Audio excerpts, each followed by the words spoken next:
మీ ముందుకు వచ్చి మాట్లాడడానికి మీతో కలవాలనే ఉద్దేశంతోనే ఇవాళ ఈ మీటింగ్ పెట్టడం జరిగింది. మహిళా బిల్లు గురించి మాట్లాడదాం అనుకున్నాను.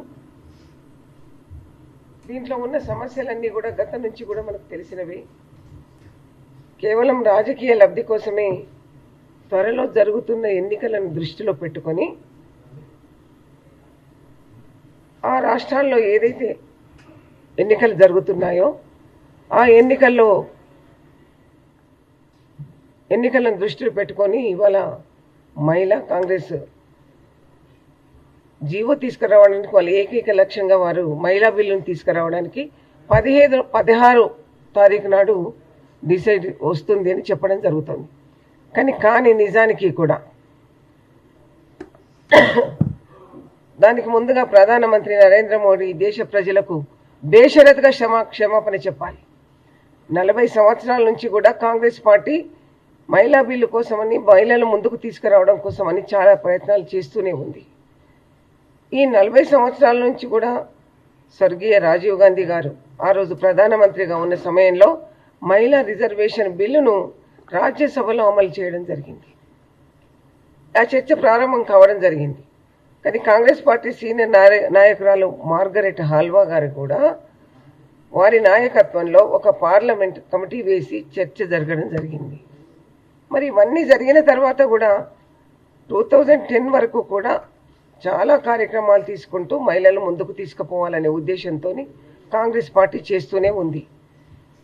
అయ్యా నేను ఒకటే అడుగుతున్నా, 2010లో మన్మోహన్ సింగ్ గారి నేతృత్వంలో యూపీఏ ప్రభుత్వం రాజ్యసభలో మహిళా రిజర్వేషన్ బిల్లు ఆమోదించింది, అవునా కాదు? ఆమోదించడం జరిగింది. అలాగే 2013వ సంవత్సరంలో సోనియా గాంధీ గారు కూడా వారి సూచన మేరకు పార్లమెంట్లో బిల్లు ప్రవేశపెట్టడం జరిగింది, కానీ ఆమోదం కాలేదు. అయ్యా మరి 2010 నుంచి ఇప్పటి వరకు మీరు ఏం చేస్తున్నారని అడుగుతున్నాం మేము.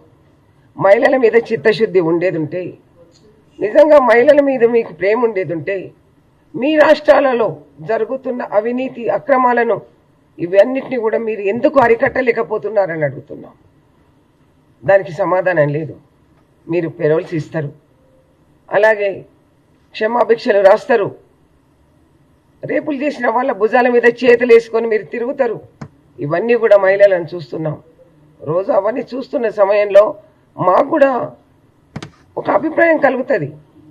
మీరు అసలు మహిళల మీద మీకు ఏ పాటి ప్రేమ ఉంది, మహిళలకు మీరు ఏం చేయగలుగుతారని మేము నిర్ణయించుకోవడం జరుగుతుంది. ప్రస్తుతం ఇప్పుడు బీజేపీ ఈ ప్రభుత్వం తీసుకున్న నిర్ణయాలు ఏంటంటే, జరగబోయే ఎలక్షన్లలో మాకు ఓట్లు పడాలంటే మేము ఇప్పుడు మహిళా బిల్లును ముందుకు తీసుకురావాలి. మహిళా బిల్లును ఆషామాషిగా తీసుకొచ్చి మీరు ఇప్పుడు అంత హడావిడి ఎందుకని అడుగుతున్నాం. ఎమ్మెల్యేలు ఎంపీలంతా కూడా అక్కడ జరగబోయే ఎన్నికలలో వాళ్ళు తిరుగుతున్నారు. ఇక్కడ మీరు ఢిల్లీలో ఏమో 3 రోజుల కార్యక్రమం పెట్టుకొని దాంట్లో మహిళా బిల్లుని ఇది పాస్ చేస్తామంటున్నారు. కానీ కేవలం ఇది మీ స్వార్థం కోసం చేస్తున్నదే తప్ప మరొకటి కాదు. మేము దీనికి అగెనిస్ట్ కాదు. కాంగ్రెస్ పార్టీ ఎప్పుడూ కూడా మహిళల ముందుకు తీసుకుపోవడానికి అప్పటి రాజీవ్ గాంధీ గారి కాడి నుంచి మొదలు పెడితే ఇప్పటి వరకు కూడా మహిళల కోసమే పాటుపడే పార్టీ కాంగ్రెస్ పార్టీ. మహిళా రిజర్వేషన్ అమలు కోసమని 40 సంవత్సరాల క్రితం నుంచి చిత్తశుద్ధితో ఉన్నాం మేము. అదే ఆలోచనతో కాంగ్రెస్ ప్రభుత్వం హయాంలో పంచాయతీరాజ్ 73వ ఆర్టికల్ ద్వారా రాజ్యాంగ సవరణ చేసి 1992లో దేశంలోని మహిళలకు పంచాయతీరాజ్ రిజర్వేషన్లు అమలు చేసిన పార్టీ కాంగ్రెస్ పార్టీ. దాని ద్వారా దేశంలో 15 లక్షల మంది మహిళలు ప్రయోజనం పొందడం నిజం కాదా? మరి ఇవన్నీ కూడా చేస్తూ పోతున్న కాంగ్రెస్ పార్టీ ఇవాళ మీరంతా కూడా మేము చేస్తామని ముందుకు రావడం హర్షణీయమే. కానీ ఎస్టీలతో పాటు ఓబీసీలకు కూడా ఈ రిజర్వేషన్లో పాట కావాలి అని అడుగుతున్నాం. మేము డిమాండ్ చేస్తున్నాం. ఈ అంశంపై కాంగ్రెస్ పార్టీ ఖచ్చితంగా మీకు మద్దతు తెలుపుతుంది. ఇప్పుడు బీజేపీ వాళ్ళు ఒక నాటకాన్ని తెరదీసి ఆ నాటకంలో వాళ్ళ లబ్ధి కోసమని ప్రజల అంటే మహిళల బిల్లు మీద ఆటాడుకోవాలని చూస్తున్నారు. ఇది సమంజసం కాదు. మహిళా బిల్లుకు కాంగ్రెస్ పార్టీ ఎప్పుడు కూడా వ్యతిరేకం కాదు. మహిళలకు మీరు ఏ పార్టీ గౌరవం ఇస్తున్నారో, వాళ్ళకు జరిగిన అన్యాయాలని ఎక్కడి వరకు తీసుకెళ్తున్నారో రోజు కూడా చూస్తూనే ఉన్నాం. తమిళనాడు, బెంగాల్ రాష్ట్రాల్లో జరుగుతున్న అసెంబ్లీ గురించి ఈ నాటకం అంతా, ఈ నాటకాలన్నీ లబ్ధి పొందడం కోసమే మీరు చేస్తున్నదని మా అందరికీ, ప్రజలందరికీ కూడా తెలిసిన మాటే. మేము మహిళా బిల్లు మీద కానివ్వండి, దీని మీద మేము వ్యతిరేకం కాదు. కానీ మీరు చేస్తున్న రిజర్వేషన్లు ఏదైతే ఉన్నదో దాని గురించి మేము అడుగుతున్నాం. మరోవైపు డీలిమిటేషన్ అంటారు. డీలిమిటేషన్ ప్రక్రియ గందరగోళంగా ఉంది. అంటే సగటున 50% సీట్లు పెంచడం ద్వారా దక్షిణాది దేశాలందరికీ కూడా అన్యాయం జరుగుతుందని మా ముఖ్యమంత్రి గారు రేవంత్ రెడ్డి గారు అప్పటి నుంచి కూడా చెప్తూనే ఉన్నారు. రోజు కూడా మాట్లాడడం కూడా జరుగుతుంది. ఇది వాస్తవం కాదా అని అడుగుతున్నాం.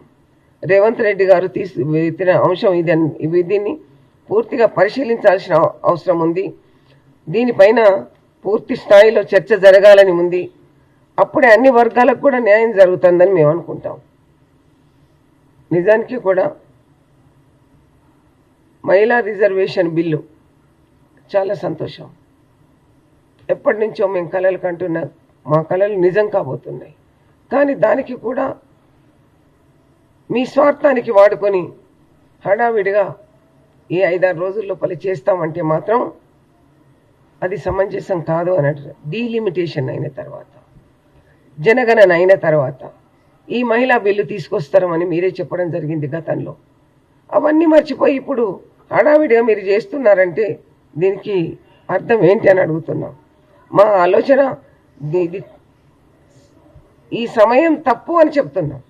మీరు తీసుకునే ఇప్పుడు హడావిడిగా తీసుకునే ఈ నిర్ణయం తప్పని చెప్తున్నాం తప్ప మహిళా బిల్లు వద్దని కానీ, రిజర్వేషన్లు వద్దని కానీ ఇవన్నీ ఏది కాదు. డీలిమిటేషన్ కానివ్వండి, ఇవన్నీ ఖచ్చితంగా జరగాల్సినవి.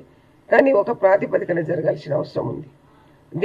దీన్ని మరొకసారి ఆలోచించి చేస్తే బాగుండు అని మేము మా మనసులో అనుకుంటున్నాం.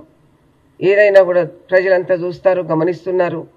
ఈ 10 సంవత్సరాల కాలంలో మీరు చేస్తున్న మహిళల మీద ఉన్న మీ ఎంత ప్రేమో ప్రజలు ఇప్పటికే గమనించారు. కాబట్టి సరైన సమయంలో వాళ్ళే చెప్తారు, మేమేం చెప్పాల్సిన అవసరం లేదు. కానీ చెప్పే బాధ్యత ఉన్నదని చెప్పక తప్పదు. మా అభిప్రాయం, మా రేవంత్ రెడ్డి గారి ముఖ్యమంత్రి గారి కూడా దక్షిణ రాష్ట్రాలు ఏవైతే నష్టపోతాయని ఆవేదన ఉందో దాన్ని కూడా మేము ప్రజలకు చెప్పాల్సిన బాధ్యత మా పైన ఉంది. అందరికీ మీకు తెలియజేస్తూ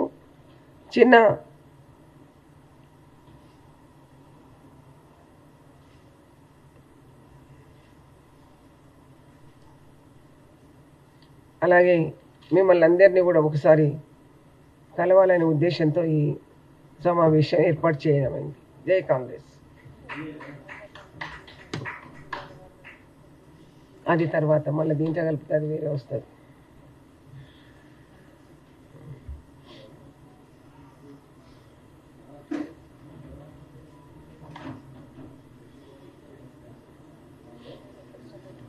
ఇది గొంతు వస్తలేదు అసలు.